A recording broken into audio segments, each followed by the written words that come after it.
ദേശമംഗലം പഞ്ചായത്തിലെ പള്ളം എസ്റ്റേറ്റ് പടി കൊറ്റമ്പത്തൂർ ഉന്നതിയിൽ വീണ്ടും മണ്ണിടിച്ചിൽ. വ്യാഴാഴ്ച ഉച്ചയ്ക്ക് 12 മണിയോടെയാണ് സംഭവം. 2018 പ്രളയകാലത്തുണ്ടായ വലിയ മണ്ണിടിച്ചിൽ ദുരന്തത്തിൽ 4 ജീവനുകൾ പൊലിഞ്ഞതിന് സാക്ഷ്യം വഹിച്ച കൊറ്റമ്പത്തൂരിലെ ജനങ്ങൾ ഇതോടെ വീണ്ടും ദുരന്തഭീതിയിലായിരിക്കുകയാണ്. ഉന്നതിയിലെ കുളപ്പുറത്ത് അസീസിന്റെ ഭാര്യ നസീറ വീടിന്റെ പുറകുവശത്ത് വസ്ത്രം അലക്കുന്നതിനിടയിലാണ് കനത്ത മഴയിൽ ഉഗ്രശബ്ദത്തോടെ പാറയും മണ്ണും ഉൾപ്പെടെ ഇടിഞ്ഞു വീണത്. 30 അടിയോളം ഉയരത്തിൽ നിന്ന് മണ്ണും വലിയ പാറക്കൂട്ടങ്ങളും ഇടിഞ്ഞ് താഴേക്ക് പതിക്കുന്ന ശബ്ദം കേട്ട് നസീറ ഉടനടി ഓടി മാറിയത് കൊണ്ടാണ് വൻ ദുരന്തം ഒഴിവായതും ജീവൻ രക്ഷപ്പെട്ടതും. വലിയ പാറകൾ വന്ന് പതിച്ചതിനെ തുടർന്ന് ഇവരുടെ വീട്ടുസാധനങ്ങളും പാത്രങ്ങളും മണ്ണിനടിയിലായി. പരിസരത്തെ വീട്ടിലെ പൂവത്തെങ്കൽ സുലൈമാന്റെ ഭാര്യ റസിയും ശബ്ദം കേട്ട് പെട്ടെന്ന് തന്നെ വീടിന് പുറത്തേക്ക് ഓടി രക്ഷപ്പെടുകയായിരുന്നു.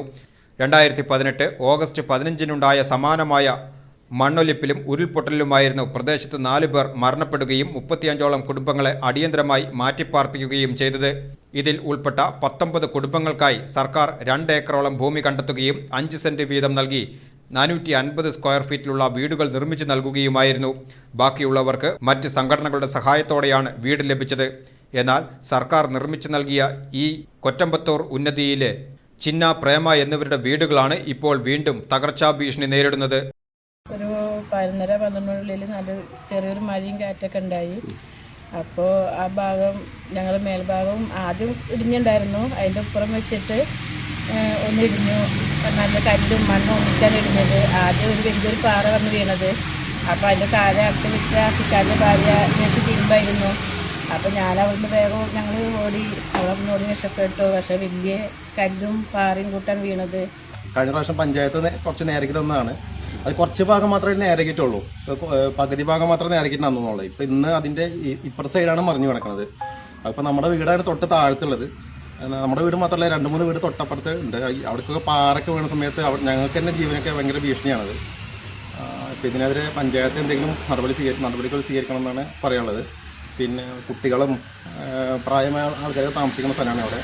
പെട്ടെന്ന് നടപടി സ്വീകരിക്കണമെന്ന് പറയുന്നത്, വേണമെന്നും പറയാനില്ല. ഇതിപ്പോൾ ഇങ്ങനെ പോയി കഴിഞ്ഞാൽ, അതായത് ഇതിങ്ങനെ പോയി കഴിഞ്ഞാൽ മോൾഭാഗം ഇനി ഇത് ഇടിഞ്ഞു നിൽക്കുകയാണ്. ഇനി ഒരു മഴയൊക്കെ ഇതിനും പ്രഷറായിട്ട് വന്നിട്ടുണ്ടെങ്കിൽ ആ കംപ്ലീറ്റ് ഭാഗം ഇടിഞ്ഞു പോകും. ഇത് പിഞ്ചു മക്കളൊക്കെ താമസിക്കണല്ലേ.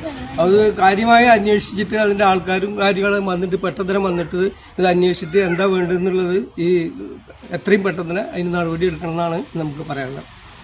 മുൻപ് സമാനമായ രീതിയിൽ മണ്ണിടിച്ചിൽ ഉണ്ടായപ്പോൾ ഈ ഭാഗത്ത് 30 അടിയോളം നീളത്തിലും 20 മീറ്ററോളം വീതിയിലുമായി വലിയ കോൺക്രീറ്റ് സംരക്ഷണ ഭിത്തി നിർമ്മിച്ചിരുന്നു. എന്നാൽ ഈ ഭിത്തിയോട് ചേർന്നുള്ള ഭാഗത്താണ് ഇപ്പോൾ വീണ്ടും മണ്ണിടിച്ചിലുണ്ടായത്. അപകടം നടന്ന സ്ഥലത്തിന് തൊട്ട് മുകളിലായി നിരവധി മരങ്ങളും ഭീമൻ പാറക്കൂട്ടങ്ങളും ഉള്ളതിനാൽ എപ്പോൾ വേണമെങ്കിലും വീണ്ടും വൻതോതിൽ മണ്ണിടിയാൻ സാധ്യതയുണ്ട്. പ്രദേശത്തെ 4ഓളം കുടുംബങ്ങൾ ഇപ്പോൾ കനത്ത ഭീതിയിലാണ് കഴിയുന്നത്. സർക്കാർ നിർമ്മിച്ചു നൽകിയ ഈ വീടുകളിൽ നിന്നും മഴവെള്ളം സുഗമമായി ഒഴുകിപ്പോകുന്നതിന് യാതൊരു സംവിധാനവും ഒരുക്കിയിട്ടില്ലെന്ന് ദുരന്തബാധിത കുടുംബങ്ങൾ ആരോപിക്കുന്നു. മണ്ണിടിച്ചിൽ ഉണ്ടായ പ്രദേശത്ത് ദേശമംഗലം പഞ്ചായത്ത് അധികൃതർ നേരിട്ടെത്തി സ്ഥിതിഗതികൾ വിലയിരുത്തി. കനത്ത മഴ തുടരുന്ന സാഹചര്യത്തിൽ മണ്ണിടിച്ചിൽ ഭീഷണി നേരിടുന്ന കുടുംബങ്ങളോട് സുരക്ഷിതമായ സ്ഥലങ്ങളിലേക്ക് മാറി താമസിക്കുവാൻ കർശന നിർദ്ദേശം നൽകിയിട്ടുണ്ടെന്ന് ദേശമംഗലം വില്ലേജ് ഓഫീസർ ഫിറോസ് അറിയിച്ചു.